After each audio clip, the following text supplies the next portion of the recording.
옛날, 아주 먼 옛날에 호랑이가 담배 피우던 그 시절보다 조금 더 뒤. 산세가 험하고 골짜기가 깊어 구름도 쉬어간다는 어느 두메산골에 작은 마을이 하나 자리 잡고 있었습니다. 이 마을은 첩첩산 중으로 둘러싸여 있어 바깥 세상의 소식이 늦게 당도하고 마을 사람들끼리 오손도손 모여 사는 그저 평범하고 조용한 곳이었는데 해가 지면 사방이 칠흑같이 어두워져 집집마다 일찍 호롱불을 끄고 잠자리에 드는 그런 소박한 동네였습니다.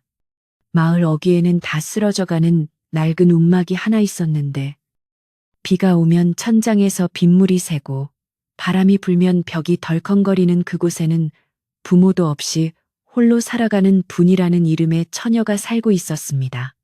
분이는 가진 것이라곤 낡은 옷 몇 벌과 깨진 바가지 하나뿐인 가난한 처녀였지만 마음씨만큼은 비단결보다 곱고 눈망울은 깊은 산속 옹달샘처럼 맑아 마을 사람들의 안타까움을 자아내곤 했습니다.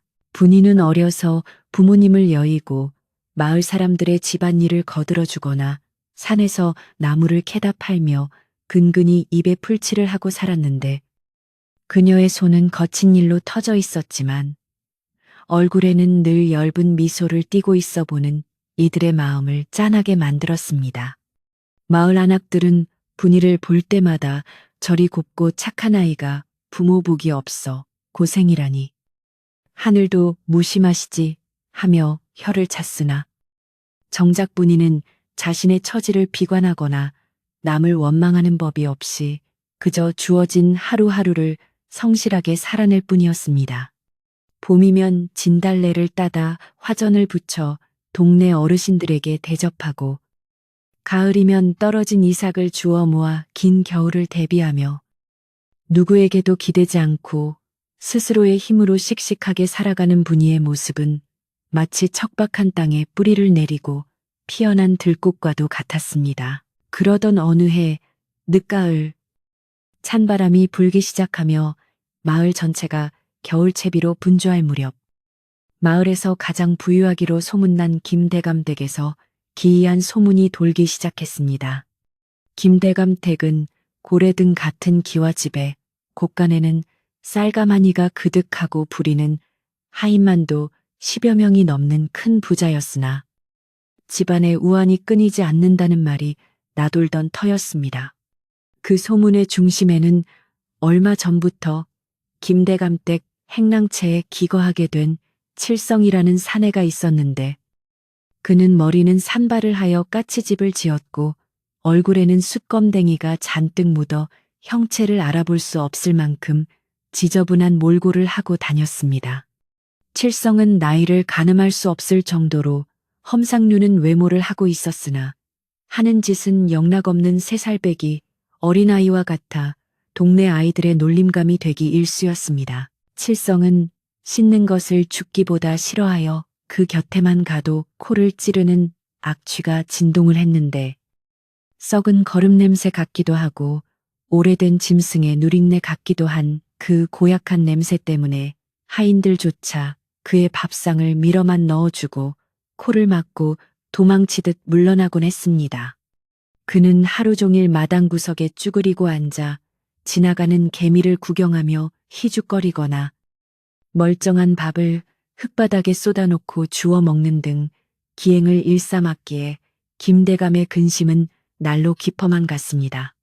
김대감은 칠성이 자신의 먼 친척 조카뻘 된다고 둘러대며 거두어 주었으나 사실 그가 어디서 굴러먹다 들어온 인물인지는 아무도 정확히 알지 못했고 그저 김대감이 젊은 시절 밖에서 낳아온 자식이라는 둥, 빚 대신 떠맡은 바보라는 둥 흉흉한 소문만 무성할 뿐이었습니다. 김대감은 집안의 체면을 중시하는 양반이었기에 대문 앞을 지키고 앉아 침을 흘리며 손님들에게 해벌쭉 웃어 보이는 칠성이 눈의 가시처럼 거슬릴 수밖에 없었습니다.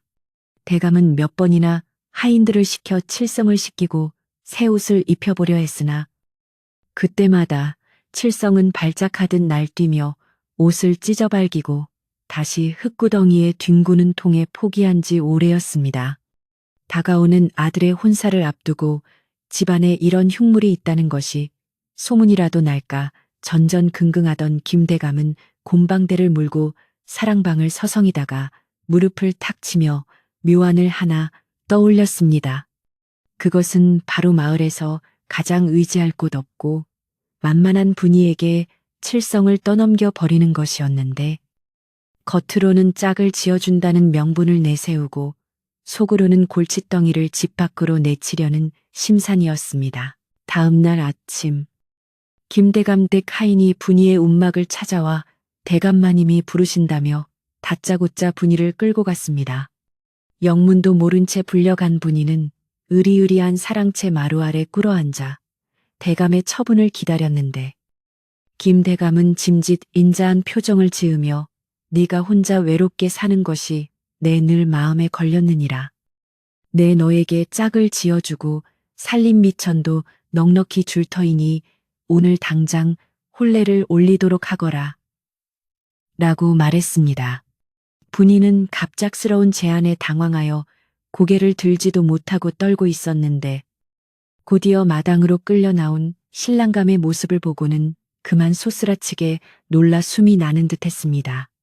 그곳에는 며칠을 굶었는지 모를 탄 눈에 누런 콧물을 흘리며 바지춤을 추스르지도 못한 채 서 있는 칠성이 있었기 때문이었습니다. 마을 사람들은 담 너머로 이 광경을 지켜보며 수군거렸는데 아이고, 천하의 몹쓸 양반 같으니라고 멀쩡한 처녀를 저런 바보 천치한테 넘기려 하다니 하며 분통을 터뜨리는 이도 있었고 그래도 쌀가마니를 준다니 굶어 죽는 것보다는 낫지 않겠나 하며 현실적인 동정을 보내는 이도 있었습니다. 분이는 눈앞이 캄캄하고 하늘이 무너지는 듯한 절망감을 느꼈으나 당장 거절했다가는 이 마을에서 쫓겨날지도 모른다는 두려움과 대감의 서슬, 퍼런 위세에 눌려 차마 싫다는 말을 입 밖으로 꺼내지 못했습니다. 김대감은 분이의 침묵을 긍정으로 받아들이고는 곧바로 하인들을 시켜 창고에서 묵은 쌀 2가마니와 광목 몇 피를 마당에 내놓으며 이것이 너희 부부의 새 출발을 위한 내 정성이니 사양 말고 가져가거라라고 생색을 내었습니다. 그리하여 그날 오후 마을 역사상 가장 기이하고 초라한 혼례식이 김대감 댁 마당 한구석에서 치러지게 되었습니다.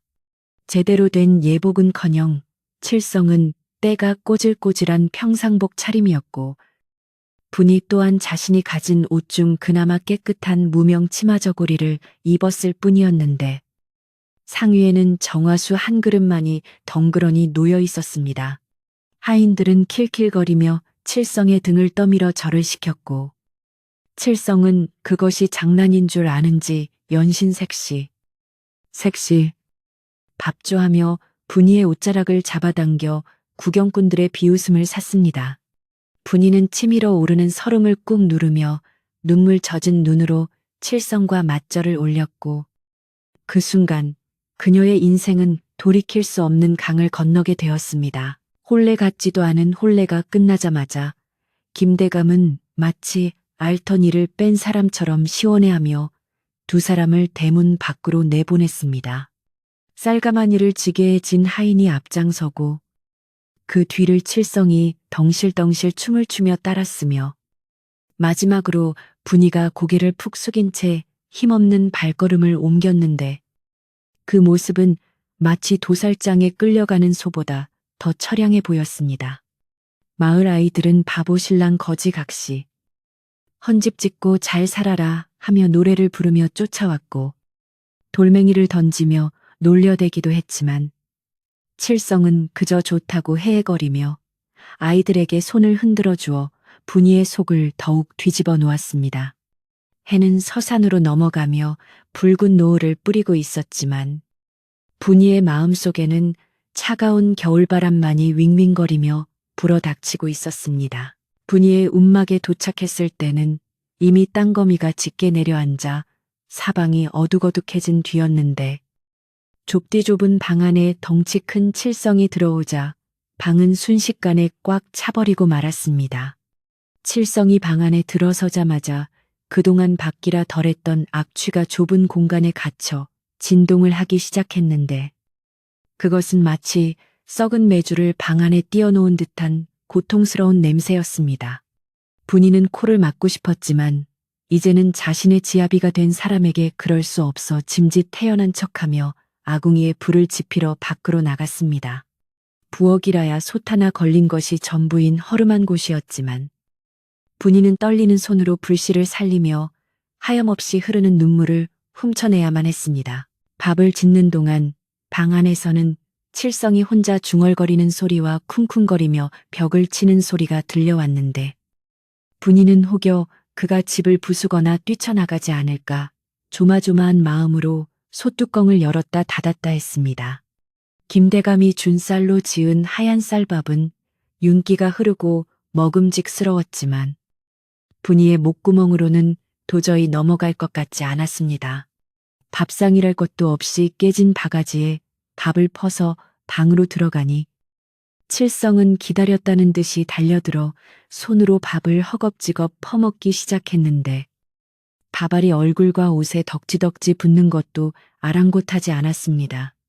그 모습이 너무나 짐승 같아 정이 떨어질 법도 했지만 분이는 문득 그가 얼마나 배가 고팠으면 저럴까 하는 연민이 들어 조용히 물 한 사발을 떠다 옆에 놓아주었습니다. 칠성은 밥을 다 먹고 나자 배를 두드리며 색시 좋아, 밥, 좋아하며 만족스러운 표정으로 분이를 쳐다보았는데 그 눈빛이 묘하게도 맑고 투명하여 분이는 순간 가슴이 철렁 내려앉는 기분을 느꼈습니다. 때 국물이 줄줄 흐르는 얼굴 속에 감춰진 눈동자가 마치 밤하늘의 별처럼 빛난다고 생각한 것은 자신의 착각일 것이라 여기며 고개를 저었습니다. 분이가 밥상을 치우고 돌아앉자 칠성은 어느새 윗목에 웅크리고 누워 코를 골며 잠이 들어 있었는데 코는 소리가 천둥 소리처럼 커서 움막 전체가 울릴 지경이었습니다. 분이는 좁은 방 한 구석에 쪼그리고 앉아 잠든 칠성의 등판을 바라보며 앞으로 펼쳐질 기구한 운명에 대해 깊은 한숨을 내쉬었습니다. 밤이 깊어지자 산짐승 우는 소리가 들려오고 문틈으로는 황소바람이 들이닥쳐 방 안 공기가 싸늘하게 식어갔습니다. 분이는 칠성이 추위에 떨며 몸을 웅크리는 것을 보고는 하나밖에 없는 얇은 소미불을 꺼내어 그에게 덮어주었습니다. 자신은 옷을 껴입고 견디면 그만이라는 생각에 칠성의 어깨까지 이불을 끌어올려 주었는데 가까이서 본 칠성의 얼굴은 잠이 들어서인지 깨어있을 때의 바보 같은 표정은 사라지고 의외로 편안해 보였습니다. 씻지도 않아 목대가 새까만 그를 보며 분이는 내일 날이 밝으면 냇가에 데려가 씻겨야겠다고 다짐하며 어쩌면 이것이 돌아가신 부모님이 맺어준 인연일지도 모른다고 스스로를 위로했습니다. 새벽녘이 되자 기온이 뚝 떨어져 입김이 나올 정도로 추워졌는데 분이는 잠결에 무언가 따뜻하고 묵직한 것이 자신을 감싸는 듯한 느낌을 받았습니다. 눈을 떠보니 칠성이 잠버릇이 고약한지 이불을 걷어차고 굴러다니다가 분이 쪽으로 다가와 팔을 얹고 있었는데 그 팔이 생각보다 단단하고 뜨거워 분이는 깜짝 놀라 몸을 뒤로 뺐습니다. 칠성은 하는 잠꼬대를 하며 다시 돌아누웠지만 분이는 왠지 모를 두근거림에 다시 잠을 청할 수 없었습니다. 칠성의 몸에서 나는 고약한 냄새 사이로 아주 희미하게 마치 깊은 산속에서 맡을 수 있는 청량한 소량기 같은 것이 스쳐 지나간 것 같았기 때문입니다. 동이 트기 시작하자 마을의 닭들이 울어대며 아침을 알렸고 분이는 무거운 몸을 일으켜 하루를 시작할 준비를 했습니다.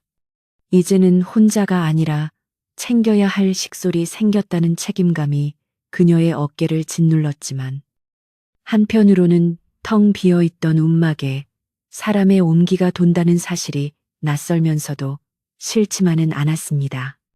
분이가 부스스한 얼굴로 밖으로 나오자 칠성도 어느새 깨어 밖으로 따라 나왔는데 그는 아침 햇살에 눈이 부신지 찡그리며 색시 밥하고 소리쳐 다시금 현실을 자각하게 만들었습니다. 분이는 쓴웃음을 지으며 부엌으로 향했고 칠성은 마당에 있는 닭을 쫓아다니며 흙먼지를 일으키고 있었습니다. 마을 사람들은 아침부터 분인의 집 쪽을 기웃거리며 밤새 무슨 일이 없었나 염탐하기에 바빴습니다. 개울가 빨래터에 모인 안악들은 어젯밤에 그 바보가 색시를 잡아먹지는 않았나 몰라 하며 짓궂은 농담을 주고받았고 남자들은 김대감이 앓던 이를 뺐으니 이제 두 다리 뻗고 자겠구먼 하며 혀를 찼습니다. 분이는 칠성의 손을 잡고 빨래터가 아닌 마을 위쪽 인적 드문 계곡으로 향했는데 이는 사람들의 시선을 피해 칠성을 씻기기 위함이었습니다.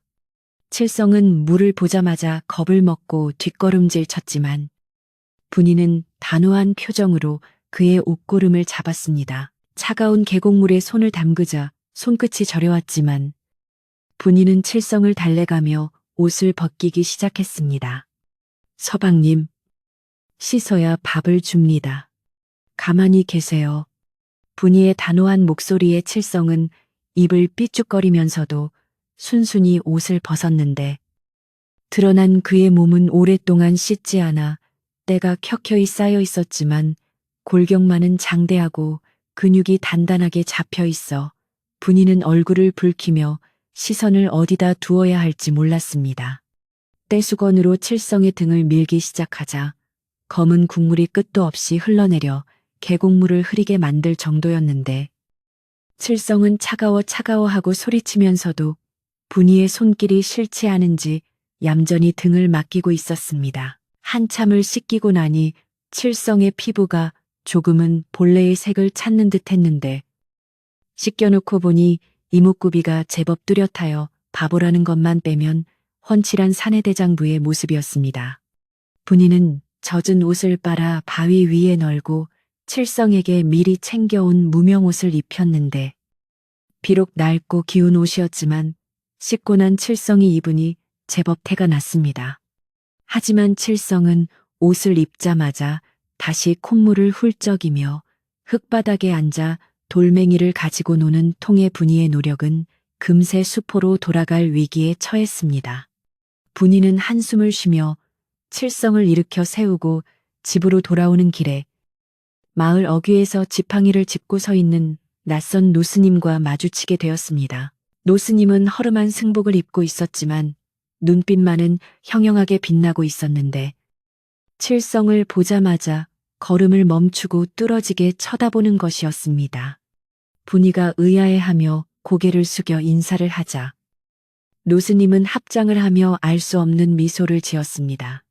그리고는 칠성을 향해 거참용이 개천에서 잠을 자고 있구나 라고 혼잣말처럼 중얼거렸는데 분이는 그 말을 듣고 귀를 의심했습니다. 칠성이 용이라니 바보 천치에게 가당치도 않은 말이라 생각했지만 노스님의 표정은 더없이 진지했습니다. 노스님은 분이에게 다가와 보살님, 눈에 보이는 것이 다가 아닙니다. 귀한 것을 얻으셨으니 정성을 다해 지키십시오라는 말을 남기고는 호련히 산 쪽으로 사라져 버렸습니다. 분이는 멍하니 스님의 뒷모습을 바라보다가 옆에서 배고프다고 칭얼대는 칠성을 보며 고개를 갸웃거릴 수밖에 없었습니다. 노스님이 남기고 가날 수 없는 말은 분이의 귓가에 맴돌며 떠나지 않았지만 당장 입에 풀칠하기도 바쁜 형편에 그 말의 뜻을 깊이 헤아릴 겨를은 없었습니다. 마을에는 어느덧 분이와 칠성이 부부가 되었다는 소문이 널리 퍼져 지나가는 개조차도 그들의 움막을 향해 지저대는 듯한 착각이 들 정도로 사람들의 관심과 조롱이 집중되었습니다. 안악들은 우물가에 모여 앉아 빨래 방망이를 두드리며 거지팔자, 상팔자라더니 쌀가마니 얻고 신랑 얻었으니 분이는 좋겠네 하며 비꼬았고 사내들은 술잔을 기울이며 김대감이 똥차를 치우느라 애를 썼는데 그 똥차가 굴러간 곳이 하필이면 가장 맑은 샘물이라니 하며 혀를 찼습니다. 분이는 그런 소리가 들릴 때마다 귀를 막고 싶었지만 묵묵히 입술을 깨물며 칠성의 손을 잡고 씩씩하게 걸음을 옮길 뿐이었습니다. 김대감 댁에서 받아온 쌀 2가마니는 분이에게 큰 위안이 되었지만 동시에 마을 사람들의 시기와 질투를 불러일으키는 불씨가 되기도 했습니다. 평소 분이에게 나무를 사주며 동정하던 이웃들조차 이제는 부자가 되었으니 우리 같은 사람은 안중에도 없겠지 하며 싸늘한 눈길을 보냈고 분이가 인사를 해도 본체만 체하고 지나가기 일쑤였습니다. 세상 인심이 조석으로 변한다지만 쌀 몇 가마니에 이토록 차갑게 변해버린 사람들의 태도에 분이는 가슴 한구석이 뻥 뚫린 듯한 허전함을 느꼈습니다. 하지만 곁에서 아무것도 모른 채 해맑게 웃으며 색시 배고파 밥줘라고 보채는 칠성을 보면 서운해할 틈도 없이 다시 부엌으로 달려가야만 했습니다. 칠성과의 생활은 생각보다 훨씬 더 고단하고 손이 많이 가는 일들의 연속이었습니다. 칠성은 덩치만 컸지, 하는 짓은 영락없는 철부지, 어린아이와 같아서 잠시만 눈을 떼면 사고를 치기 십상이었습니다. 하루는 분이가 잠시 밭에 나간 사이 칠성이 아궁이 불씨를 꺼내어 방 한가운데서 불장난을 하는 통에 하마터면 움막을 홀랑 태워 먹을 뻔한 적도 있었습니다. 놀라서 달려온 분이가 급히 물을 끼얹어 불을 껐지만 방 안은 온통 매캐한 연기로 가득 찼고 장판은 시커멓게 그을려 버렸습니다.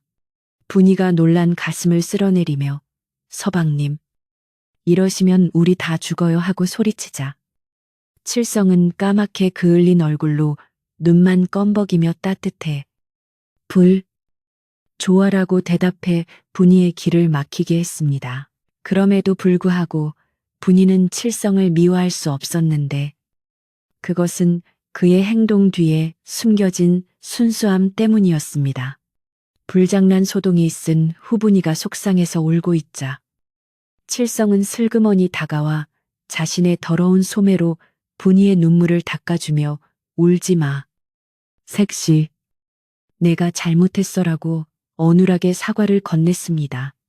그 투박하고 거친 손길에서 느껴지는 진심 어린 걱정의 분이는 울다가 웃을 수밖에 없었고 이 모자란 사내가 자신에게 의지하고 있다는 사실에 묘한 책임감과 모성애를 느꼈습니다. 분이는 칠성을 데리고 다시 냇가로 가서 그 으름을 씻겨주며 다음부터는 절대로 불장난하면 안 됩니다. 알겠지요? 라고 아이를 타일러듯 약속을 받아냈습니다. 김대감 댁 하인들은 칠성이 쫓겨난 후에도 여전히 분인의 움막 주변을 맴돌며 감시의 눈길을 거두지 않았습니다. 대감은 혹시라도 칠성이 제 발로 다시 집으로 찾아오거나 분이가 칠성을 감당하지 못해 도망칠까봐 노심초사하며 하인들을 시켜 동태를 살피게 했던 것입니다. 하인들은 대감의 명령을 빙자하여 심심풀이로 분인의 집을 찾아와 행패를 부리곤 했는데 울타리를 발로 차거나 마당에 널어놓은 빨래를 흙바닥에 떨어뜨리는 짓궂은 장난을 일삼았습니다. 그들은 마당에 쪼그리고 앉아있는 칠성을 보며 어이, 바보 대감마님 댁 쌀밥 먹다가 거지 밥 먹으니 맛이 어떠냐 하며 조롱하고 낄낄거렸습니다. 어느 날 오후 김대감 댁에서 힘께나 쓴다는 머슴 덕칠과 그 패거리들이 술에 거나하게 취해 분이의 움막으로 들이닥쳤습니다. 그들은 대문도 없는 마당을 성큼성큼 들어와 마루에 걸터앉더니 분이에게야 이 거지년아 우리 도련님이 쫓아낸 바보 데리고 사느라 고생이 많다. 술이나 한 상 차려와라 하며 고래고래 소리를 질렀습니다. 분이는 두려움에 떨며 집에 술이 없습니다. 돌아가 주십시오라고 사정했으나 덕칠은 들은 척도 하지 않고 부엌으로 들어가 솥뚜껑을 열어보고 살림살이를 뒤지기 시작했습니다. 덕칠이 아껴두었던 쌀독을 열어보며 오호, 쌀이 제법 남았네. 이걸로 술이나 바꿔 먹어야겠다 하며 쌀을 퍼담으려 하자 분이는 기겁을 하며 그를 말렸습니다. 안 됩니다. 그건 우리 두 식구 겨울 나야 할 양식입니다. 제발 이러지 마세요. 분이가 덕칠의 팔을 붙잡고 매달렸지만 힘센 장정을 당해낼 수는 없었습니다. 덕칠은 귀찮다는 듯이 분이를 거칠게 밀쳐냈고 분이는 힘없이 마당으로 나뒹굴며 무릎이 까져 피가 배어 나왔습니다.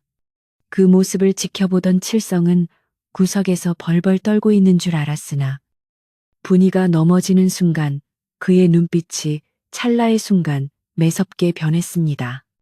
덕칠이 쌀자루를 어깨에 메고 의기양양하게 나오려던 찰나 칠성이 비틀거리며 덕칠의 발 앞으로 달려들더니 내 밥이야 하며 때를 쓰듯 덕칠의 다리를 붙잡고 늘어졌습니다.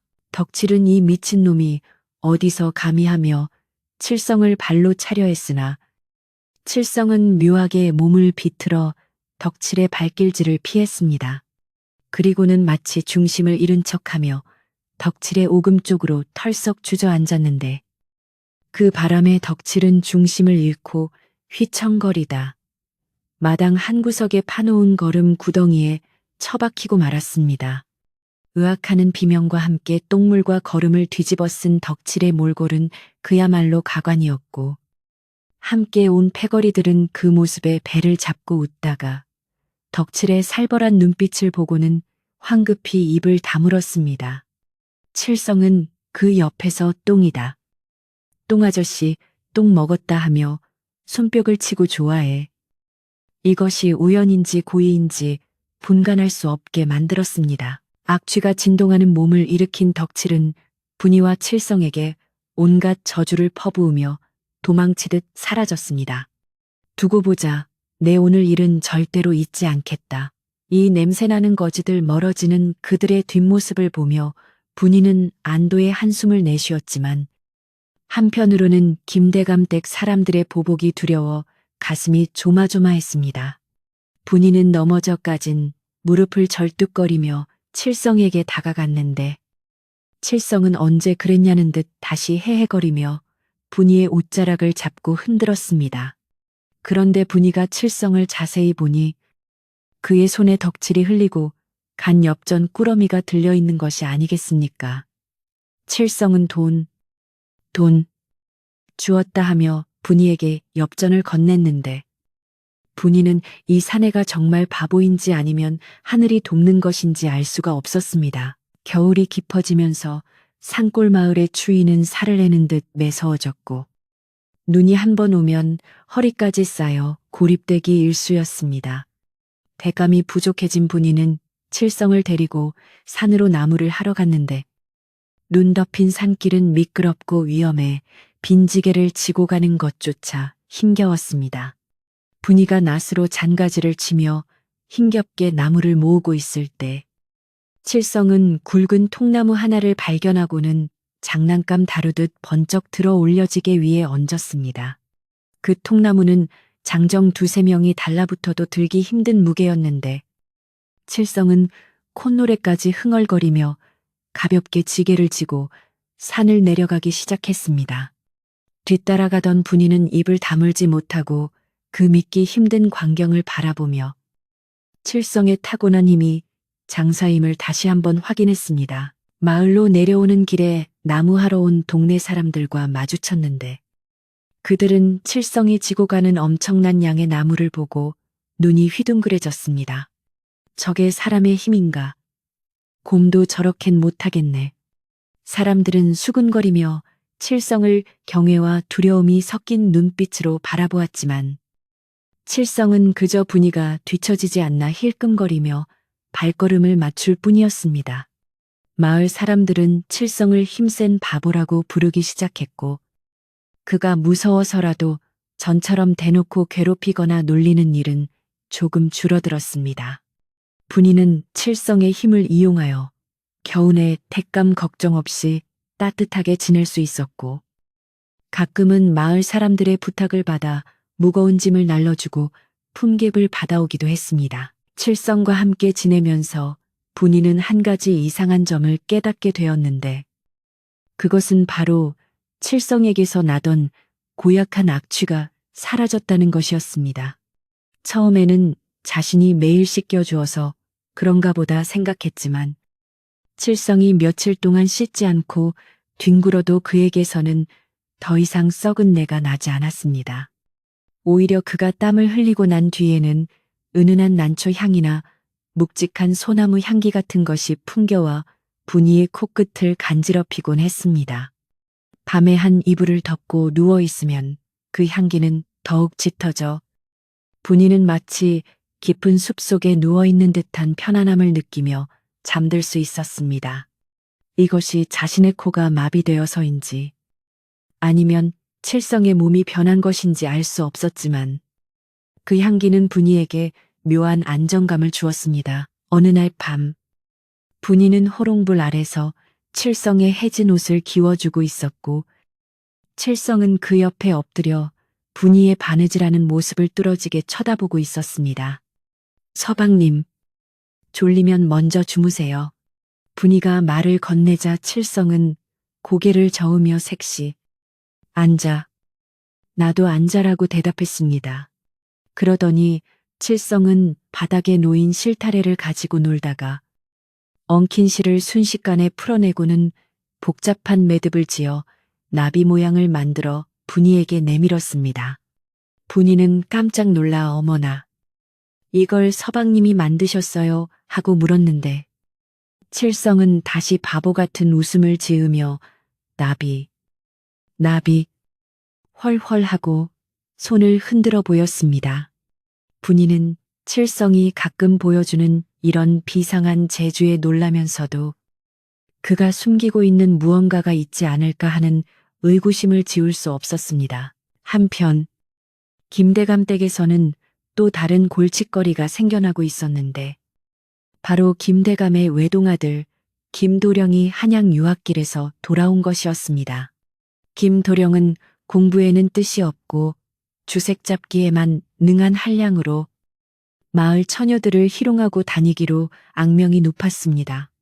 집에 돌아온 김도령은 하인들에게서 칠성이 장가를 갔다는 이야기를 듣고는 배꼽을 잡고 웃어댔습니다. 그 천치 바보가 장가를 갔다고 어떤 눈먼 년이 데려갔다더냐. 덕칠은 분이의 미모가 제법 곱다는 말과 함께 최근 살이 올라 더욱 예뻐졌다는 말을 흘리며 김도령의 호기심을 자극했습니다. 김도령은 음흉한 미소를 지으며 그래 그 바보가 데리고 살기에는 아깝지. 내 한번 구경이나 가봐야겠구나 하며 흑심을 품기 시작했습니다. 어느 날 저녁 김도령은 술에 취한 채 하인 몇 명을 대동하고 분인의 움막 근처를 어슬렁거렸습니다. 울타리 너머로 부엌에서 저녁을 짓고 있는 분이의 모습을 훔쳐보던 김도령은 침을 꿀꺽 삼켰습니다. 허름한 옷을 입고 있었지만 불빛에 비친 분이의 옆얼굴은 단아하고 청초하여 김도령의 눈을 사로잡기에 충분했습니다. 허허, 진흙 속에 진주가 있다더니 내 눈이 삐었었구나. 저런 미인을 바보한테 주다니. 아버님도 참. 김도령은 당장이라도 들이닥치고 싶었지만 옆에 있던 덕칠이 칠성의 힘이 장사라며 말리는 통에 훗날을 기약하며 발길을 돌려야 했습니다. 하지만 그의 눈빛은 이미 먹잇감을 노리는 승냥이처럼 번들거리고 있었습니다. 그날 밤 분이는 이유 모를 불안감에 잠을 이루지 못하고 뒤척였습니다. 밖에서는 겨울바람이 세차게 불어 창호지 문을 덜컹거렸고 멀리서 들려오는 부엉이 울음소리가 처량하게 느껴졌습니다. 옆에 누운 칠성은 세상 모르고 코를 골고 있었지만 분이는 가슴 한구석이 서늘해지는 것을 느끼며 칠성의 손을 꼭 잡았습니다. 다음 날 아침 물을 기르러 우물가에 갔던 분이는 옆집 할머니로부터 충격적인 이야기를 전해 듣게 되었습니다. 분이네. 조심하게. 어제 김도령 놈이 자네 집을 기웃거리는 걸 내가 봤어. 그놈 눈빛이 예사롭지가 않아. 칠성이 단속 잘하고 밤에는 문단속 철저히 하게나. 할머니의 경고는 분이의 불안감을 현실로 확인시켜 주었습니다. 김도령의 악명은 익히 들어 알고 있었기에 분이는 덜컥 겁이 났습니다. 힘없는 자신과 바보 신랑이 과연 저 힘있고 돈 많은 양반 자제의 소나기에서 벗어날 수 있을까 하는 걱정에 앞이 캄캄했습니다. 집으로 돌아오는 발걸음은 천근만근 무거웠고 물동이에 비친 하늘은 금방이라도 눈이 쏟아질 듯 잿빛으로 흐려져 있었습니다. 분이가 마당에 들어서자 칠성은 마당 한가운데 서서 하늘을 올려다보고 있었는데 그의 표정은 평소와 달리 굳어 있었고 눈빛은 날카롭게 빛나고 있었습니다. 서방님, 왜 그러세요? 분이가 걱정스럽게 묻자 칠성은 천천히 고개를 돌려 분이를 바라보았습니다. 그리고는 낮게 깔린 목소리로 비가 올 거야. 아주 많이. 라고 중얼거렸습니다. 칠성의 목소리는 평소의 어눌한 말투가 아니라 마치 다른 사람이 말하는 듯 또렷하고 무게가 실려 있어 분이는 소스라치게 놀랐습니다. 네, 비라니요. 겨울인데 눈이 아니고 비가 온다고요. 분이가 되묻자 칠성은 다시 헤헤 웃으며 비, 주룩주룩 싫어하며 방으로 뛰어들어갔습니다. 분이는 칠성의 뒷모습을 보며 방금 들은 목소리가 환청이었는지 의심했지만 하늘에서는 정말로 굵은 빗방울이 하나둘 떨어지기 시작했습니다. 겨울비는 스산하게 대지를 적시며 마을을 음산한 분위기로 몰아넣었습니다. 빗줄기는 점점 굵어져 처마 끝에서 낙숫물이 떨어지는 소리가 요란하게 들려왔고 땅은 질척거리며 흙탕물로 변해갔습니다. 마을 사람들은 한겨울에 웬 비람, 흉조가 들려나 보다 하며 문을 걸어 잠갔고 거리는 개미 새끼 한 마리 보이지 않을 정도로 한산해졌습니다. 분이는 불안한 마음에 문고리를 단단히 걸고 방 안에서 칠성과 함께 웅크리고 앉아 있었지만 빗소리에 섞여 들려오는 낯선 발자국 소리에 신경을 곤두세울 수밖에 없었습니다. 저벅저벅 진흙을 밟으며 다가오는 발자국 소리는 하나가 아니라 여럿이었고 그 소리는 점점 분이 내 움막을 향해 가까워지고 있었습니다. 칠성은 벽에 기대어 눈을 감고 있었지만 그의 귀는 미세하게 움직이며 밖의 소리에 집중하고 있는 듯 했습니다. 분이는 칠성의 어깨에 기대어 떨리는 몸을 진정시키려 애썼지만 공포는 스멀스멀 피어올라 목을 조여왔습니다. 이리 오너라 안에 아무도 없느냐. 밖에서 들려오는 목소리는 다름 아닌 김도령의 술 취한 목소리였습니다. 분이의 심장은 쿵쾅거리며 요동쳤고 칠성의 감은 눈꺼풀이 파르르 떨렸습니다. 이 평화롭지 못한 밤, 겨울비와 함께 찾아온 불청객은 분이와 칠성의 운명을 거대한 소용돌이 속으로 몰아넣으려 하고 있었습니다. 분이는 칠성의 손을 꽉 잡으며 마음속으로 간절히 빌었습니다. 부디 이 밤이 무사히 지나가기를, 이 착한 사람과 소박한 행복을 지킬 수 있기를. 문풍지가 찢어질 듯 세차게 몰아치는 비바람 소리 사이로 거칠게 문을 두드리는 소리는 마치 저승사자가 찾아온 듯 섬뜩하게 울려 퍼졌습니다.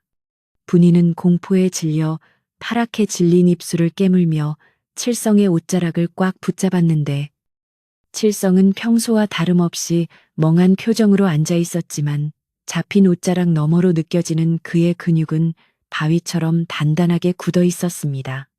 이놈들 문을 열지 못할까. 대감댁 도령님이 왕림하셨는데 감히 문을 걸어 잠가. 밖에서는 덕칠의 고함 소리가 천둥 소리보다 더 크게 들려왔고 곧이어 낡은 문짝이 부서질 듯 덜컹거리는 소리가 이어졌습니다. 분이는 더 이상 피할 곳이 없다는 생각에 절망했지만 이내 마음을 다잡고 떨리는 목소리로 누구신지 모르나 야심한 밤에 남의 집에서 이게 무슨 행패입니까 하고 소리쳤습니다. 하지만 분이의 외침은 비웃음 속에 묻혀버리고 말았는데 계집년이 제법 앙칼지구나. 어서 문을 부수고 들어가자 하는 김도령의 명령이 떨어지기가 무섭게 쾅하는 굉음과 함께 문짝이 안으로 떨어져 나갔습니다. 들이닥친 찬바람과 빗줄기가 방안을 순식간에 아수라장으로 만들었고 그 너머로 횃불을 든 하인들과 술에 취해 비틀거리는 김도령의 모습이 악귀처럼 드러났습니다. 김도령은 젖은 갓을 삐딱하게 쓰고 흙탕물이 튀어 엉망이 된 비단 옷을 입은 채 음흉한 눈빛으로 방안을 훑어보았습니다. 그의 시선이 구석에 웅크리고 있는 분이에게 꽂히자 그는 입가에 비릿한 미소를 띠며 네 서방이 바보라 심심할 테니 내 오늘 너를 위로해 주러 왔노라 하며 더러운 농담을 던졌습니다. 분이는 치밀어 오르는 모멸감에 치를 떨며 도령님, 채통을 지키십시오. 비록 천한 것들이나 엄연히 부부의 연을 맺고 사는 집입니다. 하고 항변했습니다. 그러나 김도령은 들은 채도 하지 않고 신발을 신은 채 방으로 성큼성큼 들어와 분이의 팔목을 낚아채려 했습니다. 그 순간 구석에 처박혀 있던 칠성이 갑자기 아이고 벌레 잡아야지 하고 소리를 지르며 미친 듯이 팔을 허우적거리기 시작했습니다. 칠성의 긴 팔이 허공을 가르며 춤을 추듯 움직이자 좁은 방안은 순식간에 난장판이 되었고 김도령은 칠성의 팔에 얼굴을 정통으로 얻어맞고 뒤로 나자빠지고 말았습니다. 악에 미친 놈이 김도령이 비명을 지르며 바닥에 구르자 덕칠과 하인들이 놀라 칠성에게 달려들었습니다.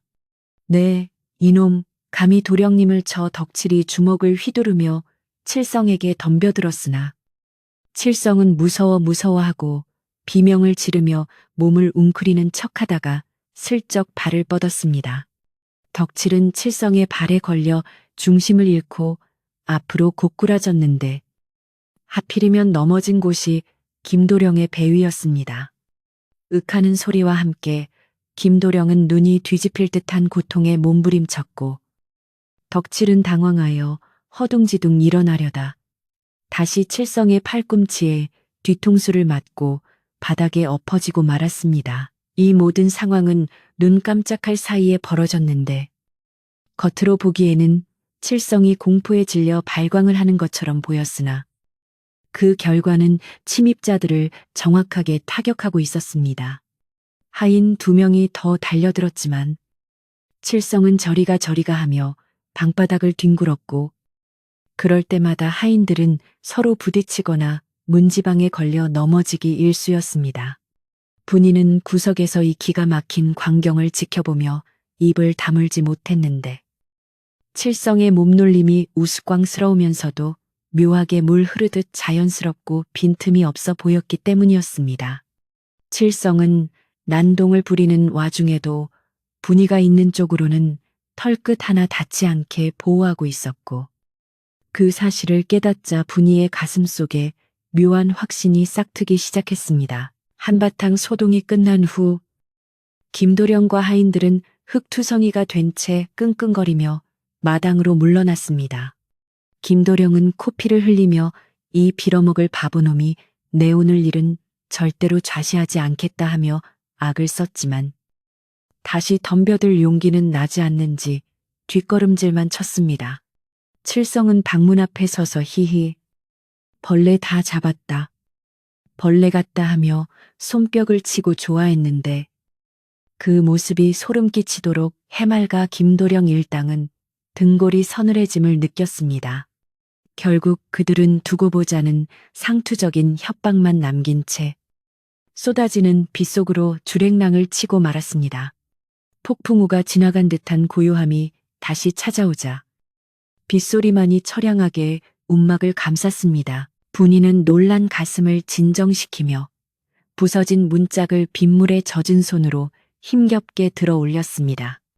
문을 다시 달아야 찬바람을 막을 수 있었기에 안간힘을 썼지만 여자 혼자 힘으로는 역부족이었습니다. 그때 칠성이 슬그머니 다가와 분이의 손에서 문짝을 가볍게 뺏어들었습니다. 내가 할게. 칠성은 콧물을 훌쩍이며 문짝을 문틀에 끼워 맞췄는데 삐걱거리던 경첩을 손으로 꾹 누르자 신기하게도 문이 딱 맞게 고정되었습니다. 분이가 서방님 하고 부르자 칠성은 씩 웃으며 문 고쳤다. 밥조하고 딴청을 피웠지만 분이는 방금 문을 고치던 그의 손길에서 장인의 솜씨 같은 노련함을 엿보았습니다. 그날 밤 분이는 젖은 방바닥을 닦아내고 칠성과 함께 눅눅한 이불을 덮고 누웠습니다. 밖에서는 여전히 비가 내리고 있었지만 방 안은 칠성의 체온 덕분에 훈훈했습니다. 분이는 잠이 오지 않아 칠성의 얼굴을 가만히 들여다보았는데 잠든 줄 알았던 칠성이 눈을 감은 채로 나지막하게 숨을 고르고 있는 것이 느껴졌습니다. 그의 호흡은 칠흑 같은 어둠 속에서도 규칙적이고 깊어서 마치 돌을 닦는 선비나 무인의 그것처럼 느껴졌습니다. 분이는 조심스럽게 손을 뻗어 칠성의 거친 손을 잡았는데 굳은 살이 박인 그의 손바닥은 따뜻하고 믿음직스러웠습니다. 잠결에 분이는 칠성의 몸에서 나는 향기에 다시 한번 취해 들었습니다. 며칠 전부터 느끼던 그 묵향과 난초 향이 비에 젖은 습기 때문인지 더욱 진하게 피어올라 방 안을 가득 채우고 있었습니다. 그것은 절대로 씻지 않는 거지나 바보에게서 날 수 있는 냄새가 아니었습니다. 분이는 칠성의 품에 얼굴을 묻으며 생각했습니다. 이분은 대체 누구실까? 왜 바보 행세를 하며 이런 누추한 곳에 숨어 계시는 걸까? 의문은 꼬리에 꼬리를 물었지만 분이는 그가 자신을 지켜주고 있다는 사실 하나만은 분명하게 알 수 있었습니다. 그 믿음이 생기자 두려움은 사라지고 알 수 없는 평온함이 찾아왔습니다. 다음 날 아침 비가 그치고 맑게 갠 하늘이 드러났지만 마을의 분위기는 뒤숭숭했습니다. 우물가에 모인 안악들은 어젯밤 김도령이 분이네 집에서 봉변을 당하고 쫓겨났다는 소문을 나누느라 분주했습니다. 글쎄, 그 바보가 귀신이 들렸는지 장정 5을 혼자서 다 때려 눕혔다지 뭔가 아니야. 김도령이 술에 취해 헛것을 보고 넘어진 거라던데. 소문은 눈덩이처럼 불어나 칠성이 도깨비라는 둥, 산신령의 아들이라는 둥 온갖 추측이 난무했습니다. 분이는 물동이를 이고 조용히 그들 곁을 지나갔지만 사람들의 시선에는 이제 조롱이 아닌 두려움과 경계심이 서려 있었습니다. 분이가 집에 돌아와 보니 칠성은 마당 한가운데 쪼그리고 앉아 진지한 표정으로 땅바닥에 무언가를 그리고 있었습니다. 분이가 가까이 다가가 보니 그것은 나뭇가지로 그린 그림이었는데 놀랍게도 정교한 산수와 같기도 하고 난해한 글자 같기도 했습니다. 분이가 서방님, 뭘 그리세요? 하고 묻자 칠성은 화들짝 놀라며 발로 그림을 문지러 없애버리고는 지렁이 그렸다 하며 바보처럼 웃었습니다. 하지만 분이는 이미 보았습니다. 그가 그린 선이 힘찬 필치와 균형 잡힌 구도는 결코 지렁이 따위가 아니었음을 분이는 모른 척 넘어갔지만 칠성의 정체에 대한 확신은 점점 더 굳어져 갔습니다. 며칠 후 분이는 칠성의 해진 옷을 빨래하다가 옷 틈새에 깊숙이 숨겨져 있던 작은 주머니 하나를 발견하게 되었습니다. 날꽃대 묻은 겉옷 안쪽에 교묘하게 바느질되어 있어 겉으로는 보이지 않는 주머니였습니다. 호기심에 떨리는 손으로 주머니를 열어보니 그 안에는 옥으로 만든 작은 도장과 비단에 쌓인 낡은 서찰 한 통이 들어 있었습니다. 글을 모르는 분이는 서찰의 내용을 알 수 없었지만 옥도장에 새겨진 문양이 예사롭지 않음을 직감했습니다. 그것은 용이 구름을 타고 승천하는 모양이었는데 마을의 훈장님 댁에서나 보았던 귀한 물건들과는 비교도 할 수 없을 만큼 정교하고 기품이 흘렀습니다. 분이는 황급히 주머니를 다시 제자리에 넣고 시치미를 떼었지만 심장은 쿵쿵거려 터질 것만 같았습니다. 서방님은 쫓기는 신세인 걸까? 아니면 암행을 낳은 높으신 분인 걸까? 분이는 칠성이 바보 연기를 하며 숨어 살아야만 하는 피치 못할 사정이 있음을 짐작하고 그의 비밀을 목숨 걸고 지켜주리라 다짐했습니다. 그가 누구이든 자신에게는 쌀밥을 좋아하고 비 오는 날 문을 고쳐주는 다정한 서방님일 뿐이었습니다. 분이는 빨래를 마치고 칠성이 좋아하는 감자를 찌기 위해 부엌으로 들어갔지만 머릿속은 온통 옥도장의 문양으로 가득 차 있었습니다. 한편 망신을 당한 김도령은 분인의 집에 대한 앙심을 품고 더욱 악랄한 계획을 세우고 있었습니다. 그는 칠성이 보통 내기가 아님을 눈치채고 칠성을 마을에서 쫓아내거나 없애버릴 궁리를 했습니다. 김도령은 읍내의 왈패들을 돈으로 매수하여 칠성을 쥐도 새도 모르게 처리하라고 사주했고 마을 사람들에게는 칠성이 전염병을 옮기는 흉물이라며 헛소문을 퍼뜨리기 시작했습니다. 그 바보 몸에서 나는 냄새를 맡으면 시름시름 앓다가 죽는다더라. 이런 터무니없는 소문에도 어리석은 마을 사람들은 동요하기 시작했고 분인의 집 근처에는 얼씬도 하지 않으려 했습니다. 어느 날 저녁 마을 어귀에 다시 그 노스님이 나타나 탁발을 하고 있었습니다. 분인은 칠성의 손을 잡고 스님에게 다가가 시주를 했는데 스님은 칠성을 보며 그윽한 눈길로 이제 때가 무르익었구나. 껍질을 깨고 나올 때가 되었어라고 말했습니다. 그리고는 분이에게 작은 향초 하나를 건네주며 위급한 순간이 오면 이 초에 불을 켜시오. 어둠을 밝히는 것은 빛이요. 거짓을 밝히는 것은 진실이니 라는 수수께끼 같은 말을 남겼습니다. 분이는 그 초를 소중히 품에 안고 집으로 돌아왔는데 왠지 모르게 오늘 밤 무슨 일이 일어날 것만 같은 예감이 들었습니다. 그날 밤은 유난히 바람이 잠잠하고 달빛조차 구름에 가려 칠흑같이 어두웠습니다. 분이는 스님이 준 초를 방 한 구석 선반 위에 올려두고 잠든 칠성의 머리맡에 앉아 바느질을 했습니다. 칠성은 깊은 잠에 빠져 있었지만 가끔씩 미간을 찌푸리며 앓는 소리를 냈습니다. 분이는 칠성의 이마에 맺힌 땀을 닦아주며 그의 얼굴 윤곽을 손가락으로 가만히 따라가 보았습니다. 더러운 수염과 헝클어진 머리카락에 가려져 있지만 그 아래 숨겨진 이목구비는 빚어놓은 듯 수려하다는 것을 분이는 이제 알고 있었습니다. 서방님, 이제 그만 무거운 짐을 내려놓으셔도 되는데 분이의 혼잣말이 허공에 흩어졌습니다. 자정이 넘어가자 마을 쪽에서 웅성거리는 소리가 들려오기 시작했습니다. 처음에는 개 짖는 소리인가 싶었으나 점차 횃불의 불빛이 창호지 문을 붉게 물들이며 다가왔습니다. 저 집이다. 저 흉물스러운 바보를 몰아내자. 김도령에게 매수된 왈패들이 선동하고 겁에 질린 마을 사람들이 뒤를 따르며 분인의 집으로 몰려오고 있었습니다. 그들은 손에 몽둥이와 낫을 들고 있었고 눈에는 광기가 서려 있었습니다. 나와라, 당장 나오지 않으면 불을 지르겠다.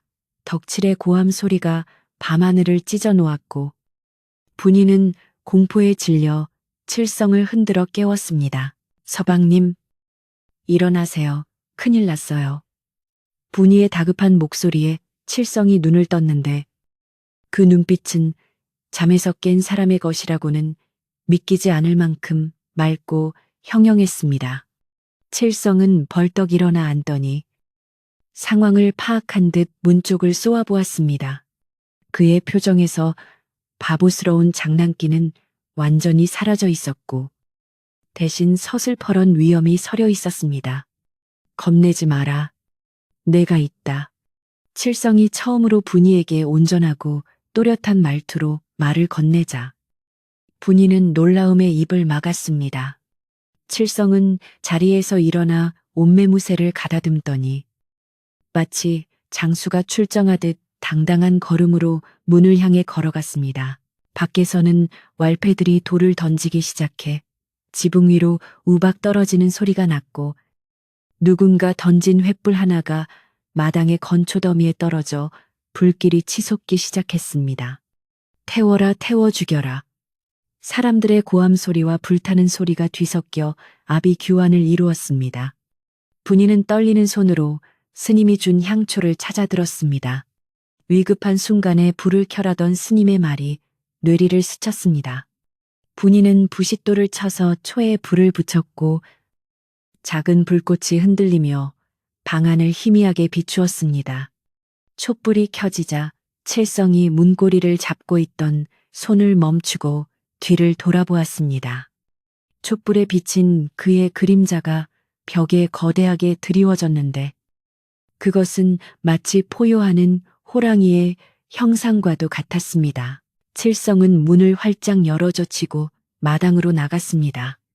타오르는 불길을 등지고 선 그의 모습은 흡사 지옥에서 걸어나온 귀신 같기도 하고 하늘에서 내려온 신장 같기도 했습니다. 왈패들은 갑자기 문을 열고 나온 칠성의 기세에 눌려 순간 주춤했습니다. 칠성은 아무 말 없이 그들을 노려보았는데 그 눈빛만으로도 수십 명의 사람들이 뒷걸음질을 칠 정도로 압도적인 기운이 뿜어져 나왔습니다. 누가 감히 내 집에서 소란을 피우는가.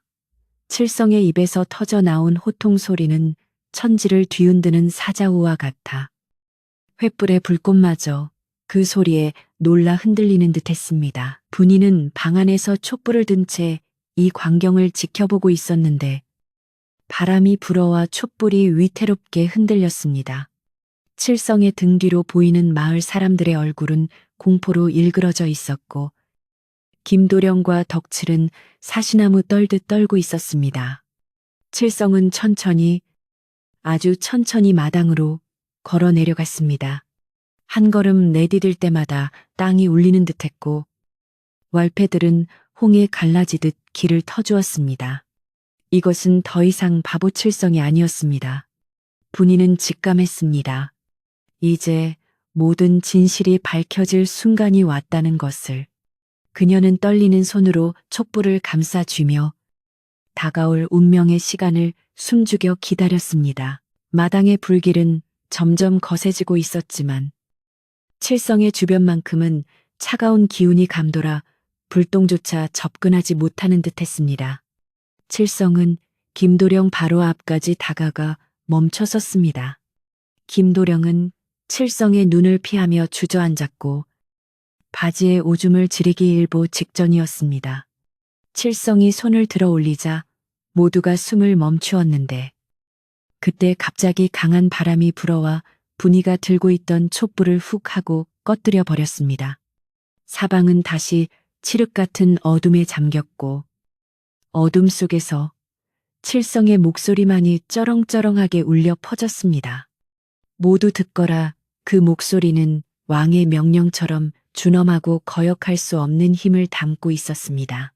어둠이 내려앉은 마당에는 숨막히는 정적만이 감돌았고 왈패들이 들고 있던 횃불마저 바람에 꺼져버려 사방은 칠흑 같은 암흑천지로 변했습니다. 방금 전까지 기세등등하게 고함을 지르던 사람들은 갑자기 들려온 칠성의 위험 있는 목소리에 압도되어 누구 하나 입을 떼지 못하고 얼어붙어 있었습니다. 빗줄기는 잦아들었지만 구름 사이로 희미하게 새어 나오는 달빛만이 마당에 서 있는 칠성의 실루엣을 비추고 있었는데 그 모습은 거대한 산맥처럼 웅장하고 범접할 수 없는 기운을 뿜어내고 있었습니다. 분이는 떨리는 손으로 품속에 있던 부싯돌을 다시 꺼내어 초심지를 찾으려 애썼지만 손이 너무 떨려 몇 번이나 부싯돌을 놓칠 뻔했습니다. 어둠 속에서 다시 한번 칠성의 목소리가 울려 퍼졌는데 그것은 더 이상 바보의 어눌한 말투가 아닌 명확하고 힘있는 사내의 목소리였습니다. 어둠을 틈타 죄 없는 백성을 괴롭히는 너희들이 과연 사람이라 할 수 있느냐? 그 호통 소리에 놀란 김도령이 뒷걸음질 치다 돌부리에 걸려 넘어지는 소리가 났고 덕칠과 패거리들은 보이지 않는 공포에 질려 서로의 팔을 붙잡으며 웅성거렸습니다. 분이가 간신히 손을 진정시키고 다시 한번 부싯돌을 강하게 부딪히자 탁하는 소리와 함께 불꽃이 튀었고 이내 촛불이 다시 타오르며 주변을 환하게 밝혔습니다. 촛불이 켜지는 순간 분이를 포함한 모든 사람들은 눈앞에 펼쳐진 광경에 숨을 들이켜며 경악을 금치 못했습니다. 불빛 아래 드러난 칠성의 모습은 방금 전까지 알고 있던 그 더러운 바보가 아니었습니다. 헝클어졌던 머리카락을 쓸어 넘겨 이마를 드러낸 그의 얼굴은 마치 조각칼로 빚어낸 듯 날렵한 턱선과 오뚝한 콧날을 자랑하고 있었고 숯검댕이 묻어있던 피부는 빗물에 씻겨나가 백옥처럼 하얗게 빛나고 있었습니다. 무엇보다 사람을 압도하는 것은 그의 눈빛이었는데 쌍꺼풀 진 깊은 눈매 속에는 서리빨 같은 기백과 총명함이 담겨 있어 감히 똑바로 쳐다보기 힘들 정도였습니다. 이럴 수가. 내 놈이 정말 그 칠성이란 말이냐. 김도령은 바닥에 주저앉은 채 입을 딱 벌리고 더듬거리며 물었지만 칠성은 차가운 미소로 답할 뿐이었습니다. 칠성은 허리춤에서 분이가 빨래할 때 보았던 그 낡은 주머니를 꺼내더니 그 안에서 옥으로 만든 도장을 꺼내어 높이 들어 올렸습니다. 달빛과 촛불을 받아 영롱하게 빛나는 그 옥도장에는 왕실의 종친임을 상징하는 문양이 선명하게 새겨져 있었습니다. 나는 조정의 명을 받아 암행 중인 왕실의 종친 이원이다. 그동안 내 신분을 숨기고 너희들의 동태를 살피고 있었느니라. 칠성. 아니, 이원의 정체가 밝혀지자 마당은 찬물을 끼얹은 듯 고요해졌다가 이내 공포의 도가니로 변했습니다. 김도령은 얼굴이 백지장처럼 하얗게 질려 그 자리에서 납작 엎드렸고 덕칠과 왈패들은 들고 있던 몽둥이와 낫을 바닥에 떨어뜨리며 무릎을 꿇고 머리를 조아렸습니다. 아이고, 날이 죽을 죄를 지었습니다. 저희는 아무것도 모르고 그저 시키는 대로 했을 뿐입니다. 요알패들의 비굴한 목소리가 마당을 울렸지만 이원은 눈 하나 깜짝하지 않고 그들을 내려다보았습니다. 마을 사람들 또한 사시나무 떨듯 떨며 땅바닥에 코가 닿도록 절을 하며 살려달라고 애원했습니다. 이원은 천천히 김도령 앞으로 걸어가 그의 앞에 섰는데 김도령은 감히 고개를 들지도 못하고 벌벌 떨고만 있었습니다. 양반의 자제로서 백성을 보살피기는커녕 힘없는 여인을 괴롭히고 재물을 탐하며 폐악질을 일삼다니 네 죄가 하늘에 닿았다. 내 당장 관아에 넘겨 내 놈의 죄를 낱낱이 밝히고 엄벌에 처하게 할 것이다. 이원의 서슬 퍼런 꾸짖음에 김도령은 날이 한 번만 용서해 주십시오. 제가 눈이 멀어 잠시 미쳤었나 봅니다. 하며 바짓가랑이를 붙잡고 매달렸지만 이원은 차가운 눈빛으로 그를 뿌리쳤습니다. 이원은 다시 고개를 돌려 마당에 모인 마을 사람들을 둘러보았습니다. 너희들 또한 부안해동하여 죄 없는 이웃을 핍박하였으니 그 죄가 결코 가볍지 않다. 사람의 탈을 쓰고 어찌 짐승보다 못한 짓을 할 수 있단 말이냐. 그의 준엄한 호통에 마을 사람들은 쥐구멍이라도 찾고 싶은 심정으로 고개를 들지 못하고 흐느꼈습니다. 분이는 방 안에서 촛불을 든 채 이 모든 광경을 지켜보며 꿈인지 생시인지 분간할 수 없었습니다. 자신의 남편이라 믿었던 바보 칠성이 사실은 하늘처럼 높은 분이었다니 기쁨보다는 두려움과 거리감이 먼저 밀려왔습니다. 덕칠이 너는 듣거라. 이원이 덕칠을 지목하자 덕칠은 예, 나리하며 머리를 대섰습니다. 지금 당장 마을 사람들과 함께 부서진 울타리와 문짝을 원래대로 고쳐놓고 마당을 깨끗이 치우거라. 그리고 김대감댁 곳간을 열어 이 마을의 가난한 이들에게 쌀을 나누어 주고 특히 분이에게 입힌 피해는 10배로 보상하도록 해라. 만약 내일 아침까지 이 모든 것이 이행되지 않는다면 내 너희들을 모두 옥에 가둘 것이다. 이원의 명령은 단호했고 거역할 수 없는 힘이 실려 있었습니다. 덕칠과 패거리들은 예 분부대로 하겠습니다요 하며 허둥지둥 일어나 부서진 문짝을 줍고 마당을 치우기 시작했습니다. 김도령은 하인들의 부축을 받아 비틀거리며 도망치듯 사라졌고 왈패들과 마을 사람들은 밤이 새도록 분인의 집을 수리하느라 분주하게 움직였습니다. 이원은 마루에 걸터 앉아 그 모습을 감독했는데 그의 표정은 엄격하면서도 한편으로는 씁쓸해 보였습니다.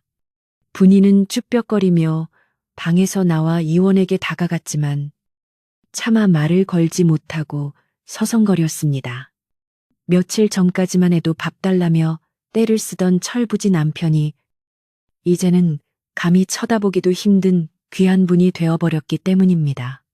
이원은 그런 분이의 마음을 알아챘는지 부드러운 눈빛으로 분이를 바라보며 손짓했습니다. 부인, 이리 와서 앉으시오. 이원의 목소리는 아까와는 달리 다정하고 따뜻했습니다. 분이는 조심스럽게 마루 끝에 걸터 앉았는데 이원은 분이의 손을 잡고 자신의 옆으로 끌어당겼습니다. 놀라게 해서 미안하오. 내 부득이한 사정으로 신분을 숨길 수밖에 없었소. 이원은 분이의 거친 손을 어루만지며 진심 어린 사과를 건넸습니다. 가까이서 본 그의 얼굴은 촛불 아래서 더욱 빛을 발했는데 짙은 눈썹과 맑은 눈동자 그리고 부드러운 입술선은 조선 팔도 어디 내놓아도 손색이 없을 만큼 아름다운 사내의 모습이었습니다. 나리, 아니, 서방님. 이게 대체 어찌 된 일입니까? 저는 아직도 꿈을 꾸는 것만 같습니다. 분이가 떨리는 목소리로 묻자 이원은 깊은 한숨을 내쉬며 자초지종을 이야기하기 시작했습니다. 조정에서 간신들의 모함으로 영무 누명을 쓰고 쫓기는 신세가 되었었소.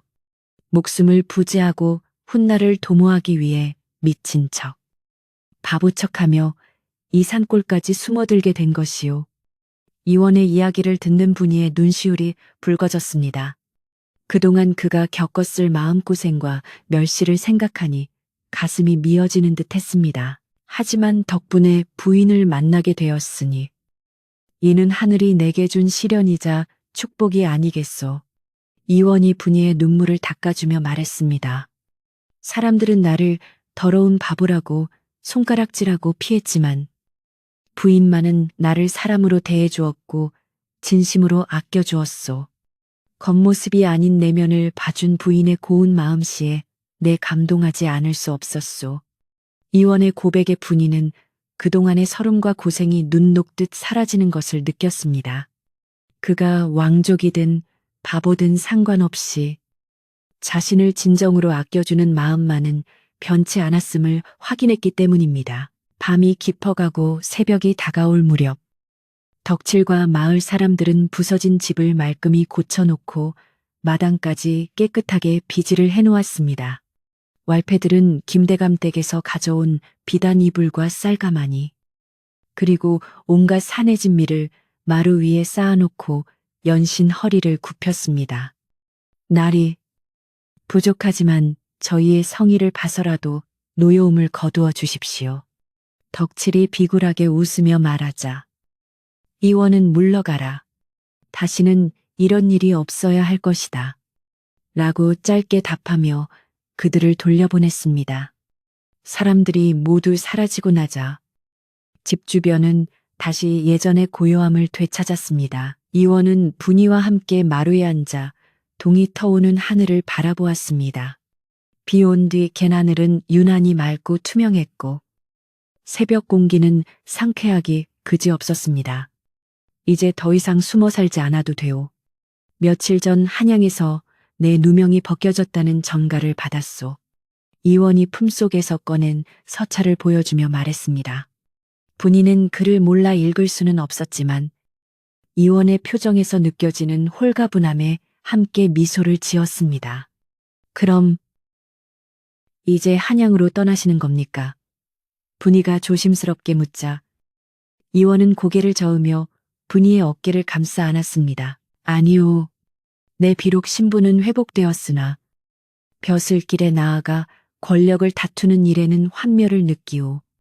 나는 이곳에서 부인과 함께 소박하게 살아가고 싶소. 물론 가끔 한양에 다녀올 수는 있겠지만 내 집은 이제 여기요. 이원의 말에 분이는 안도의 숨을 내쉬며 그의 어깨에 머리를 기대었습니다. 칠성이 바보에서 귀공자로 변했지만 그 따뜻한 체온과 묵직한 존재감은 여전했습니다.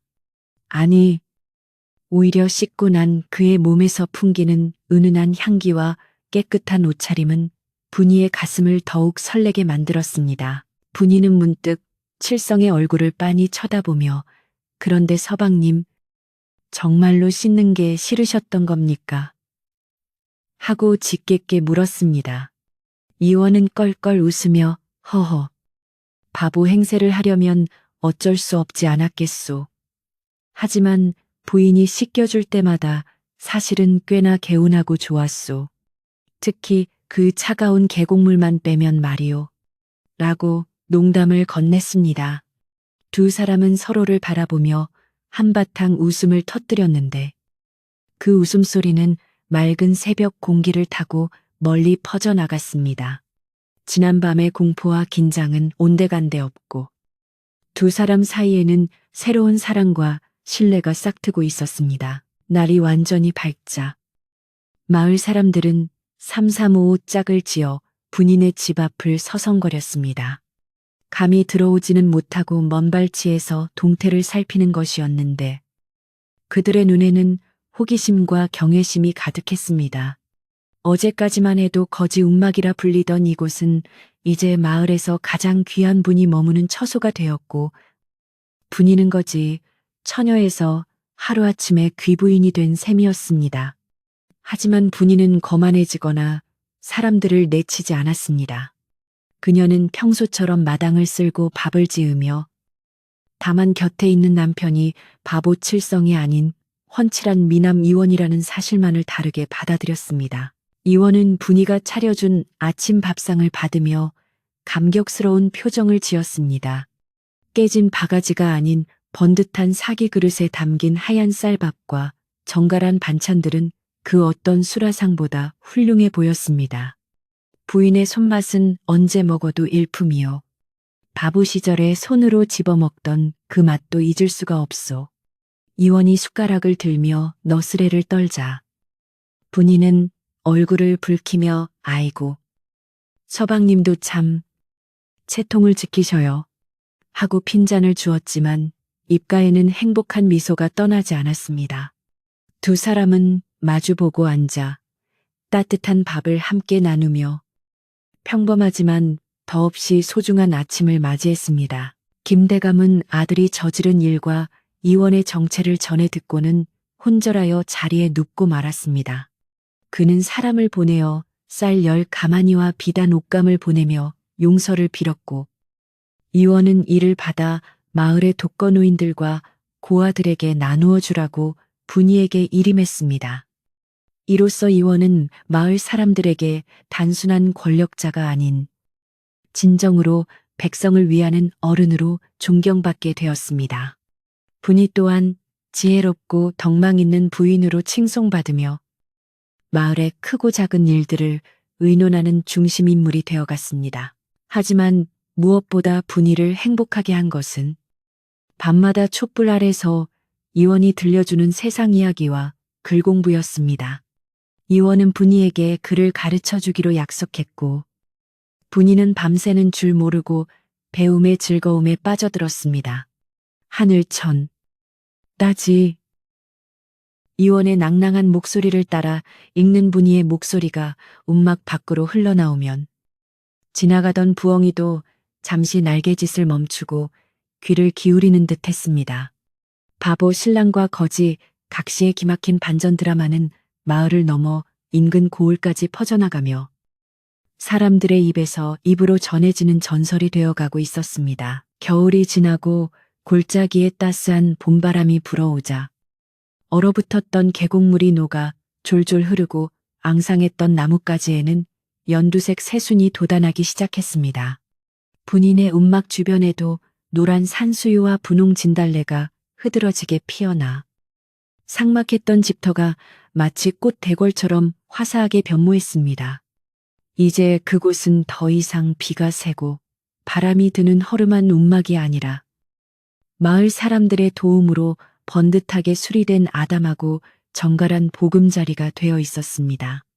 흙벽을 새로 바르고 지붕에 집집을 두툼하게 얹어 올린 집은 소박하지만 단단해 보였고 마당 한편에는 맑은 물이 솟아나는 우물도 새로 파져 있어 분이의 수고를 덜어주고 있었습니다. 마을 사람들의 태도는 봄눈 녹듯 완전히 달라져 있었는데 그들은 아침 저녁으로 분인의 집 앞을 지나며 공손하게 인사를 건네곤 했습니다.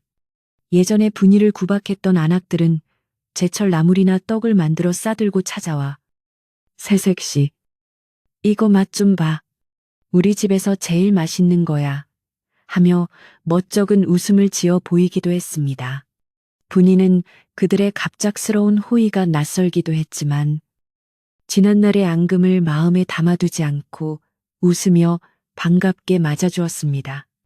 덕분에 분인의 집 마루에는 이웃들이 가져다준 정성어린 먹거리가 끊이지 않았고 사람 사는 온기가 집안 가득 채워지게 되었습니다. 김대감 댁의 변화는 더욱 놀라웠는데 콧대 높던 김대감이 직접 하인을 시켜 사과의 뜻을 전해온 것이었습니다. 김대감은 자신의 아들 김도령이 저지른 무례를 깊이 반성한다며 분인의 집 앞 텃밭을 등기까지 이전해 주겠다는 파격적인 제안을 해왔습니다. 이원은 처음에는 이를 정중히 거절하려 했으나 분이가 대감님의 성의를 무시하는 것도 예의가 아니니 밭을 받아 마을 사람들과 함께 농사지어 나누는 것이 어떻겠습니까? 하고 지혜롭게 조언했습니다. 이원은 분이의 깊은 뜻에 감탄하며 고개를 끄덕였고 결국 그 텃밭은 마을 공동의 경작지가 되어 가난한 이웃들의 배고픔을 달래주는 귀한 땅이 되었습니다.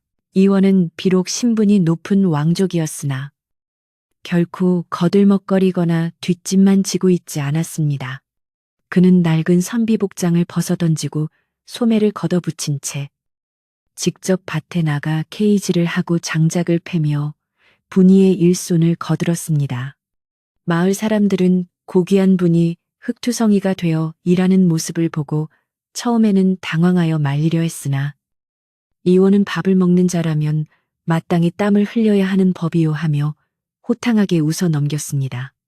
그런 이원의 솔선수범하는 모습에 마을의 게으른 장정들도 하나둘 자극을 받아 일터로 나오게 되었고 마을 전체에는 전례 없는 활기와 근면한 기풍이 감돌기 시작했습니다. 분이는 낮에는 밭일을 하고 밤에는 이원에게 글을 배우는 주경야독의 생활을 이어갔습니다.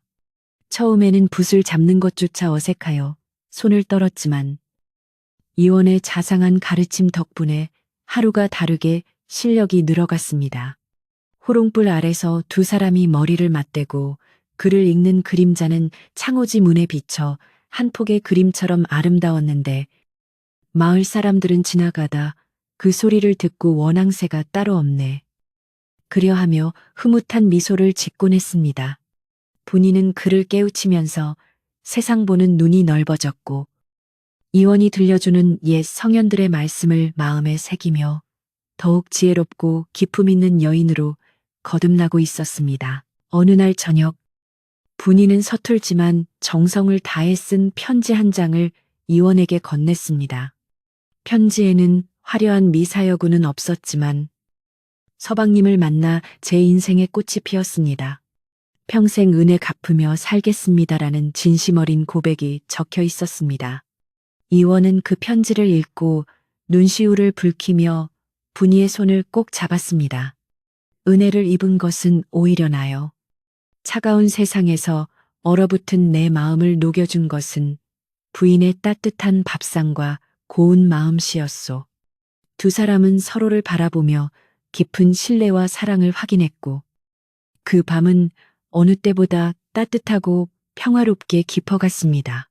여름이 되자 마을 앞 개울가에는 반딧불이가 춤을 추고 풀벌레 소리가 자장가처럼 들려왔습니다.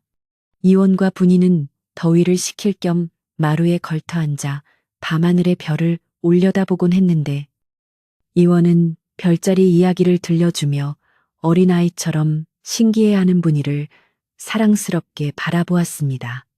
저기 북두칠성이 보이요. 옛날에 내가 바보칠성 행세를 할 때 내 이름이 저 별에서 따온 것이었소. 이원의 농담에 분이는 어머. 그럼 서방님은 하늘에서 내려온 별님이셨군요. 하고 재치 있게 받아쳤고, 두 사람의 웃음소리는 여름밤의 정적을 깨고 경쾌하게 울려 퍼졌습니다. 그러던 중 마을에 전염병이 돌 기미가 보여 사람들이 불안에 떨게 된 일이 있었습니다. 관아에서는 소식이 늦고 의원은 멀리 있어 발만 동동 구르고 있을 때 이원이 나섰습니다. 그는 한양에서 익혀두었던 의학 지식을 바탕으로 약초를 캐오게 하고 마을 우물을 소독하며 환자들을 격리시키는 등 발빠르게 대처했습니다. 분이 또한 이원을 도와 밤낮 없이 환자들을 간호하고 약을 다려 날랐는데, 두 사람의 헌신적인 노력 덕분에 전염병은 크게 번지지 않고 수그러들었습니다. 이 일로 인해 마을 사람들은 이원과 분이를 생명의 은인으로 여기며 더욱 존경하고 따르게 되었습니다. 가을이 되어 황금 들판이 출렁일 때쯤 마을 어귀에 다시 그 노스님이 나타났습니다. 스님은 멀리서 황금빛으로 물든 들판과 평화로운 마을 풍경을 바라보며 만족스러운 미소를 지었습니다. 분이가 스님을 발견하고 달려가 인사를 올리자 스님은 합장을 하며 진흙 속에서 피어난 연꽃이 향기를 온 사방에 퍼뜨리고 있구나. 이제 내 할 일은 다 끝난 듯하오. 라는 말을 남겼습니다. 분이가 차 한 잔이라도 대접하려 했으나 스님은 인연이 닿으면 또 볼 날이 있겠지요 하며 바람처럼 호련히 사라졌습니다.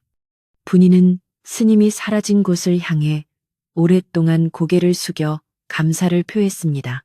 수확철이 끝나고 마을 잔치가 열리던 날, 온 동네 사람들이 분이네 집 마당에 모여 풍악을 울렸습니다. 돼지를 잡고 술을 빚어 거하게 차린 잔치상은 풍요로움 그 자체였는데, 상석에는 김대감이 아닌 이원과 분이가 앉아 있었습니다. 김대감과 그의 아들 김도령도 말석에 앉아 있었지만 더 이상 거만하거나 불만 섞인 표정이 아닌 진심으로 이웃들과 어울리며 웃고 있었습니다. 덕칠이는 떡매를 치며 우리 칠성날이 만세분이 아씨 만세를 외쳤고, 사람들은 덩실덩실 춤을 추며 화답했습니다.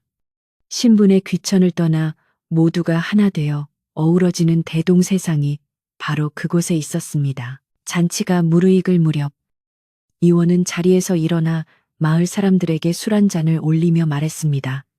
내가 비록 왕족의 피를 타고났으나 진정한 귀함은 혈통이 아니라 마음에서 나온다는 것을 이곳에서 배웠소. 여러분과 함께 땀 흘리고 웃으며 사는 지금이 내 인생에서 가장 귀하고 행복한 시절이요. 그의 진심 어린 건배사에 몇몇 노인들은 눈물을 훔치기도 했고, 젊은이들은 우렁찬 박수로 화답했습니다. 분이는 곁에서 이원을 바라보며 자신이 선택한, 아니 하늘이 맺어준 이 사람이 얼마나 훌륭한 사내인지 다시 한번 가슴 깊이 새겼습니다. 시간은 유수와 같이 흘러 어느덧 몇 해가 지났고, 분이의 품에는 토끼 같은 아이가 안겨 있었습니다. 아이는 아비를 닮아 이목구비가 뚜렷하고 어미를 닮아 눈망울이 선한, 그야말로 두 사람의 장점만을 쏙 빼닮은 귀한 생명이었습니다.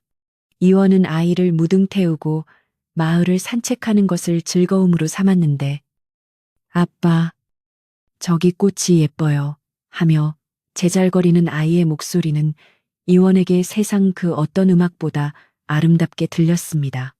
마을 사람들은 아이를 보며 장차 큰 인물이 될 상이다라며 덕담을 아끼지 않았습니다. 어느 눈 내리는 겨울밤, 이원과 분이는 따뜻한 아랫목에 앉아 옛날 이야기를 나누고 있었습니다.